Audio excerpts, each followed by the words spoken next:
I have no answer. I have no answer. Honestly, I have no answers. Left with anything.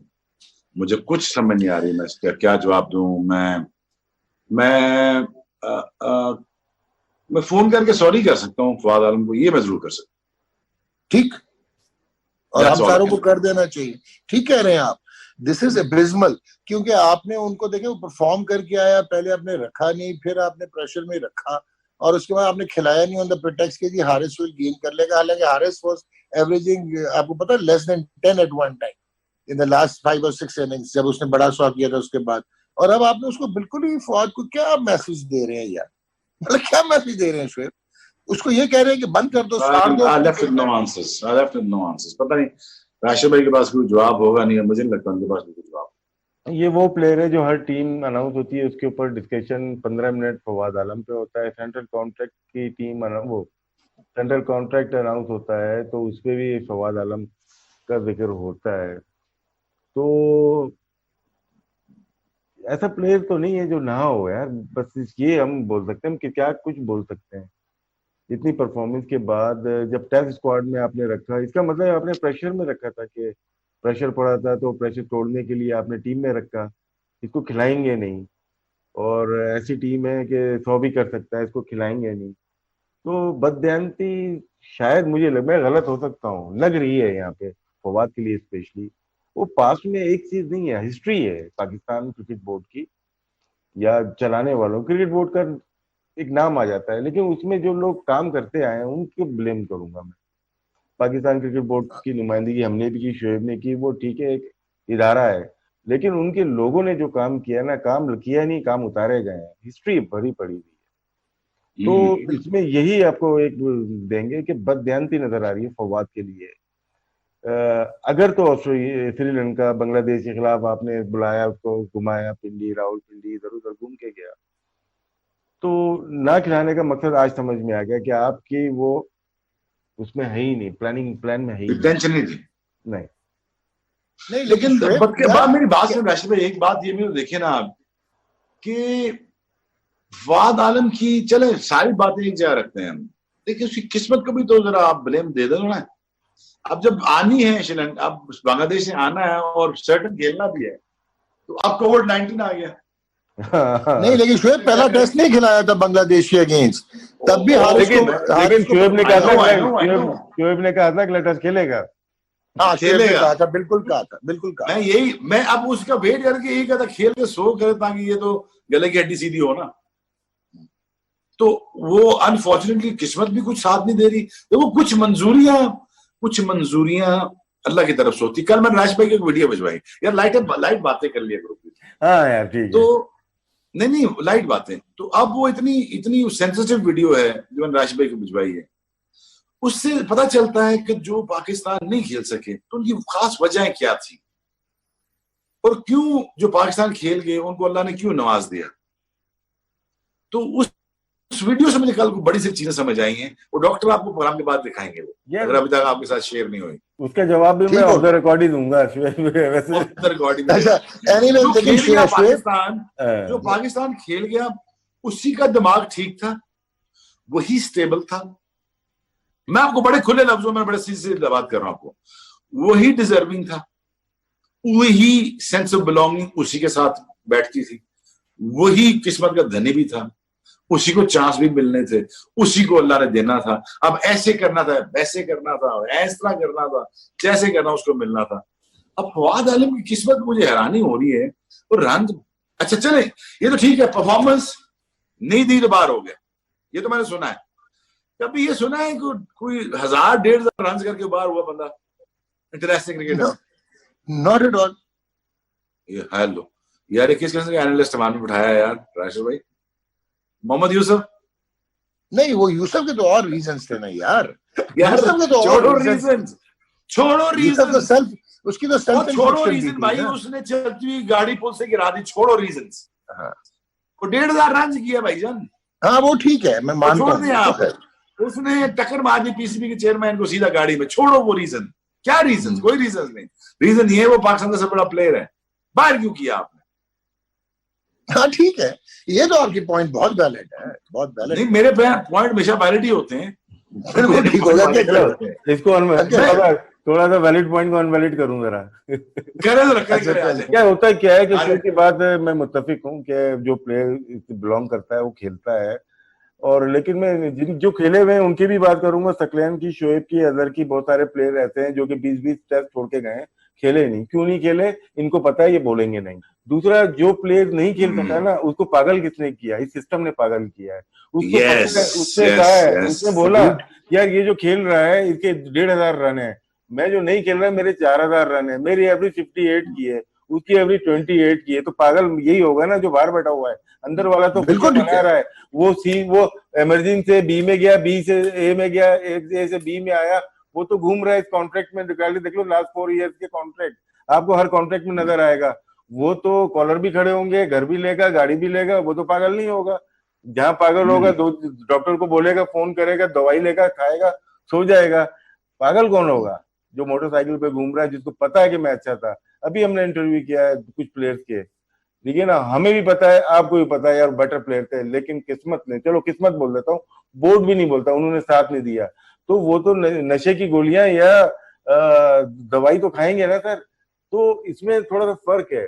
तो हमारे बहुत सारे fast bowler, आपके दौर के फास्ट बॉलर, मैं शोएब आपके बारे में, आप निकल गए, आप तो खेल गए ना, एक खेला, उस जमाने में और भी खेल सकते थे, नहीं लाया गया। नदीम इकबाल खेल सकता था, नदीर खेलता, जाफर नदीर खेल सकता था, और भी प्लेयर खेल सकते थे, लेकिन कासिम, और ऐसे ऐसे को लेके आया गया जो पेश में भी कम थे, उनको पता था यार ये इनको हम हटा लेंगे, लेकिन दूसरे बॉलर को हटा नहीं सकते। जैसे आप आए, 3 साल लेट क्यों कर दिया, आपको पता था ये आएगा और हटेगा नहीं। ये बातें बहुत सारी। अगर शोएब अख्तर एक मैच भी खेलता तो शोएब अख्तर भी ना हमारी तरह मेंटली होता यार। मैंने जब कहा ना उमर गुल के लिए, वैसे उसको लाए उमर गुल के लिए, और बड़ा मैं क्लियरली जनरल साहब के साथ बैठा, मैंने कहा सर उमर गुल को लाए, वो सुना बड़ा अच्छा तेज है, फास्ट बॉलर। तो बाकी ने मुझे ऐसे देखा जैसे कि पता नहीं मैं कोई अजीब सी मखलूक बैठी हूँ, अजीब सी बात कर रही, तो मैंने कहा नहीं अच्छा है, खेलना चाहिए उसको। और शोएब, ये जो आप बात कर रहे हो ना, ये जो आप बात कर रहे हो, बहुत सारे लोगों के एक्शन चेंज करवा दिए गए थे क्योंकि वो डरा रहे थे, वो इतनी तेजी से ऊपर आ रहे थे। अच्छा, उसके बाद आपको एक इंटरेस्टिंग फैक्ट बताता हूँ कि अभी राशिद ने कहा आपका 2-3 साल लेट हुआ। एक हमारे बॉलर है जिनके पहले 33 टेस्ट मैचेस में 19 पंजे थे, और अगले 54 टेस्ट मैचेस में सिर्फ 3 पंजे थे, क्योंकि आपने आके खेलना शुरू कर दिया था। सो ये सारी चीजें, स्केप्टिसिज्म रहेगा। आप बहुत सारे बॉलर्स को डिलिबरेटली नहीं खिलाया गया कि वो compete कर जाएंगे। आपको बैटिंग यार, एक पूरी जनरेशन वाइप आउट हो गई, कुछ लोगों को सिर्फ नहीं। अच्छा, अगर मैं ऑनेस्टली, अगर मुझे अभी 94-95 दे दिया जाए, मैं ऑनेस्टली मैं बेंच के ऊपर 2 फास्ट बॉलर बिठाए रखता। बिठाए मतलब कि मतलब तैयार रहते, जो ही 19-20 इंजरी के साथ उदास करके अंदर, और उन्होंने फिर परफॉर्म किया, वो बंदा फिर बाहर बैठा हुआ। जैसे 5 वेस्ट इंडियन फास्ट बॉलर थे, 2 बाहर ही बैठे हुए, ठीक। अब अनफॉर्चुनेटली सिस्टम ने यूटिलाइज नहीं करने दिया उनको। अब मेरा भी, अब अगर आपने देखा हो करियर आपने, तो 98 में कहीं जाके एंड में शुरू हुआ है सही तरह। 98 एंड ही शुरू हुआ है ना, जब मैंने इंडिया गया हूं, जब वहां से कॉन्स्टेंटली मैं 1 साल खेला हूं, फिर उसके बाद टूट गया। लेकिन जो पीक के 5 साल थे वो तो गए, और उसी बीच में 5 साल, पीक में जो 5 साल के जो 5 फास्ट बॉलर्स थे वो भी गए। अच्छा, वो मैनेज हो सकते थे उन दिनों में। मैं ऑनेस्टली बताऊं, मैं उस वक्त सोचता था यार कि यार मेरी जगह बीरा खेलता है, नदीम इकबाल खेलता है, कबीर खान खेलता है, हाजी खेलता है, मेरे ख्याल में हमारा केएल का फास्ट बॉलर क्या नाम है, जाफर नजीर खेलता है, मुबशर खेलता था 98 में, बहुत तगड़ा था यार, बहुत अच्छा खेलता था। मैं लगा कि यार ये कुछ फॉर्मेट में ना मुझे रिप्लेसमेंट आ सकती है, लेकिन रिप्लेसमेंट दी नहीं गई। ठीक हो गया। अच्छा, अभी जो आप शोएब बात कर रहे हो ना, एक और जो आयरॉनिक चीज आपको नजर आएगी कि आपका Saqlain Mushtaq match winning spinner, उसका जब गोडा खराब हुआ, पीसीबी ने उसको बिल्कुल इग्नोर कर दिया, वो इट्टे लगाता रहा, हल्दी लगाता रहा। Same applies to Mohammad Zahid, कि जिस मर्जी वजह से उसकी नहीं, मेरी बात सुनो। सकलैन मुश्ताक का पहले अगर आपने ये देखा हो 95-96 में कभी ये सुना ही नहीं गया कि आखिर में आखिरी 5 ओवर में, दाखिल 10 ओवर में 4 ओवर सकलैन करेगा। ये कभी सुना था आपने इससे पहले? कभी ऐसा नहीं हुआ। ये क्रेडिट किसको जाता है? वसीम अकरम, वसीम भाई को जाता है। ठीक है, वसीम भाई ने कहा यार वो बॉलर बहुत बड़ा था यार, वो बॉलर बहुत बड़ा था और उसके पास दूसरा था जिसको समझ नहीं आती। और स्टीव हुआ तो वो बल्ले सर पे मारने की कोशिश करता, अपने सर पे बल्ला मारू मैं निकल के खेलूं, उसको इनसाइड आउट मारो या मैं खड़े होकर स्वीप मारो, जो भी किया स्टीव वॉ ने वो स्टंप भी हुआ है। ठीक है, या स्टंप हुआ खड़ी हुई, जो कुछ भी, वो मैं सारे सीरीज 96 में याद है। अच्छा, सकलैन से बड़ा ब्रांड और बॉलर और किसी को और मानना ऑस्ट्रेलिया, ये बड़ी बेवकूफी की बात। सिंपल, पीरियड, खत्म बात। सकलैन से बेहतर स्पिनर पाकिस्तान की हिस्ट्री में नहीं आया ऑस्ट्रेलिया, खत्म बात। ठीक है जी, उससे बड़ा प्लेयर भी दुनिया में इंटरनेशनली भी कोई बड़ा नहीं आया। सकलैन को अगेन आई टेल यू, वो इतना बेचारा दिल का, मैं कमजोर तो नहीं कहूंगा, वो इतना मेरी तरह तगड़ा नहीं था, लेकिन उसको मैनेज पता कैसे किया गया? वो डर डर के पट्टियां लगाता था कि पता ना चल जाए कि मैं अनफिट हूं, कि मैं बाहर ना हो जाऊं। यार जब इतने बड़े स्टार के साथ ये आपके साथ इनसिक्योरिटी होगी तो फिर क्या आप फैसला करोगे यार? फिर आप क्या हम फिर ऐसी मर के 10 वो राशि में कह रहे हैं 20 टेस्ट मैच हम खेलें, मुझे 70 टेस्ट मैच खेलने चाहिए थे, 300 आउट करना चाहिए था मुझे। ठीक है, बिल्कुल करना चाहिए था, कोई ऐसी शक की बात नहीं है, लेकिन अगेन मैनेजमेंट नहीं हुई सही हमारी। ठीक, सकलैन तो चलो, मैं तो फास्ट बोल रहा हूँ, सकलैन हल्दी क्या बर्फ के टब में सोता था रात को, और तब वो कहीं जाके बेचारा गोलियां खा के उठ के जाता था और मैच भी जिताता था, और उसके बाद उसको सुननी भी पड़ती थी, सुनता भी था। और ये सकलैन की अपनी गलतियां भी थी, बिकॉज वो सुनता क्यों था? मैं कहता भी था, इतना बड़ा बॉलर होके और पूरी सीरीज जिताने के बाद भी तुम खामोश बैठे हो, तो I don't know who to blame. या ठीक है, बिल्कुल। ओके जी राशिद भाई, before we get on to the last topic today, आपने इसमें कोई ऐड करना है कि ये सिर्फ बेसबातियां नहीं है, शुएब बिल्कुल ठीक कह रहा है, ये मिसमैनेजमेंट भी है और प्लेयर्स की शायद इतनी गलती नहीं है जितना कि उनको कॉन्फिडेंस कभी दिया ही नहीं गया सिस्टम में। यार हो जाता है ना, अभी आप सारी टीम उठा के, जब 90s के बाद जो भी टीम उठा के देख लें, 2-2 पर्चियां तो गई हैं, खेली हैं। बिल्कुल ठीक है ना, उस जमाने में मीडिया नहीं था, आजकल भी बस ऐसे ही चल रहा है ना। बहुत सारे प्लेयर्स होता है, चाहे कोई भी कैप्टन हो, मैं हूँ, शोएब हो, आप हो, वो लाइक तो आप करते हो किसी प्लेयर को, उसमें कर देते हो, लेकिन सेंट्रल कॉन्ट्रैक्ट में कोशिश यही होनी चाहिए कि यार जो फ्यूचर के प्लेयर हैं या करंट बहुत अच्छा खेल रहे हैं, किसी को फेवर नहीं करो। अगर फेवर करना है तो उसको बाहर से लाके खिला दो, वो ज्यादा बेहतर है। लेकिन 1 साल तक पैसे देना उसको नाजायज, गवर्नमेंट का पैसा है यार, अपनी जेब से दोगे तो अच्छे बंदे को दोगे ना, अपनी जेब से दोगे तो अच्छे बंदे को दोगे, लेकिन गवर्नमेंट की जेब में से दे रहे हो तो यार किसी को भी दे रहे हो, ये हजाती मत करो। ये सारे भी नहीं, 1 या 2 मिस्टेक होती हैं, डेलिबरेटली होती है। अब हम इतना तजुर्बा हो गया है सिस्टम में रह के कि गलती नहीं होती इनसे, ये जानबूझ के करते हैं। फवाद आलम जानबूझ के इग्नोर हो रहा है ना, वरना और क्या है बात रह गई।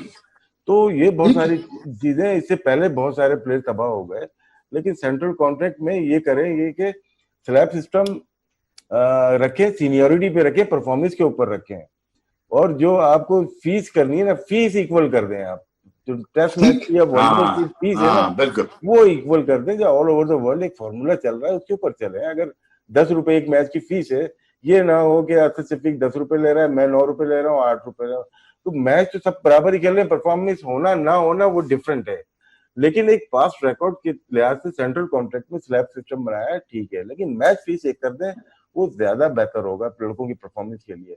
मैन ऑफ द मैच फर्ज करे कि शोएब नया आया, 3-4 मैच में मैन ऑफ द मैच हो गया, इसको 7,000 रुपए मिलते थे। बाकी टीम जो सीनियर है उनको ज्यादा पैसे मिलते थे। उसमें मैच फीस एक होनी चाहिए। मैं पहले भी बोलता हुआ आया था, अभी भी यही रिक्वेस्ट है पाकिस्तान क्रिकेट बोर्ड से कि मैच फीस एक कर दो, सेंट्रल कॉन्ट्रैक्ट आप परफॉर्मेंस के ऊपर करते हैं। जबरदस्त। अच्छा शुएब,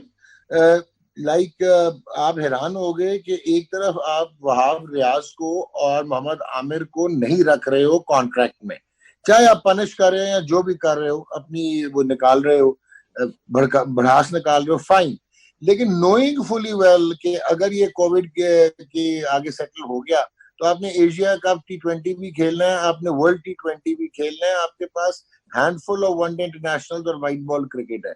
आप क्या एक्सपेक्ट करते हो, इनकी मोटिवेशन क्या होगी when they will be asked to? अभी आप प्रेस रिलीज में लिख रहे हो कि वो सीनियर प्लेयर हैं, वो अपना कंट्रीब्यूट करेंगे। और यार क्यों कंट्रीब्यूट करेंगे शोएब अख्तर, मुझे ये बताएं। हाँ देखिए, मुझे लगता है कि Wahab Riaz has lost the focus. ये मैंने मीटिंग में भी कहा, समवेयर डाउन द रोड, कोई 2 साल पहले मुझे लग रहा है कि वो उसका इंटरेस्ट क्रिकेट जो होता है ना, जो जनरल इंटरेस्ट होता है, जैसे गेम ऑन करने का एक इंटरेस्ट है, ठीक है, वो खत्म हो गया है और वो दिल नहीं कर रहा है यार, अब मजा नहीं आ रहा, मैं फील्ड पे क्या कर रहा हूँ।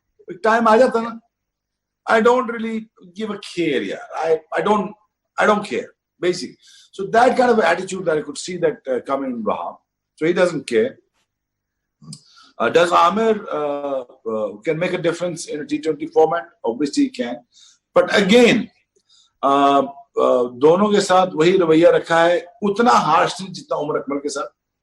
देखिए, ये जज साहब का प्रोगेटिव है, सजा या 1 महीने की है या 1 साल की है, तो उसकी सजा तो उमर अकमल के केस में तो वकील ने तो नहीं दी ना सजा, तो वो ऑनरेबल मीरा चौहान साहब ने सजा दी, तो उनका प्रोगेटिव है, वो पूरे लाइफ टाइम का बैन लगा दें, 3 साल का लगा दें, 2 साल का, वो जज साहब का, ऑनरेबल जज साहब का प्रोगेटिव है, ठीक है। लेकिन अगर उमर अकमल का और इनका मसला देखिए, बहुत फर्क मसला है, लेकिन गुस्सा तकरीबन ऑलमोस्ट सेम लेवल का निकाला है पीसीबी दोनों के ऊपर। ठीक हो गया, ओके। गुस्सा सेम तरीके से निकाला है, उसने गलतियां बड़ी की हैं, इन्होंने मिडिल ऑफ द रोड आके हाथ में छोड़ा है, पहाड़ी के ऊपर लाके ना हाथ छोड़ा है, तो यहाँ पे पीसीबी को आई है गर्मी, और वो गर्मी उन्होंने निकालनी थी। और मैं ये पहले भी देख रहा था कि ये अब मुझे नहीं लगता कि ये दोनों कॉन्ट्रैक्ट का हिस्सा बनते हुए नजर आते हैं, अनटिल और अनलेस बिफोर दैट कोई ऐसी परफॉर्मेंसेस आ जाएं तो ये बी कैटेगरी में दोनों जंप करके डज करके अंदर आ जाए। नहीं, लेकिन शोएब वो क्लियर कर दिया उन्होंने कि कॉन्ट्रैक्ट नहीं देना, ये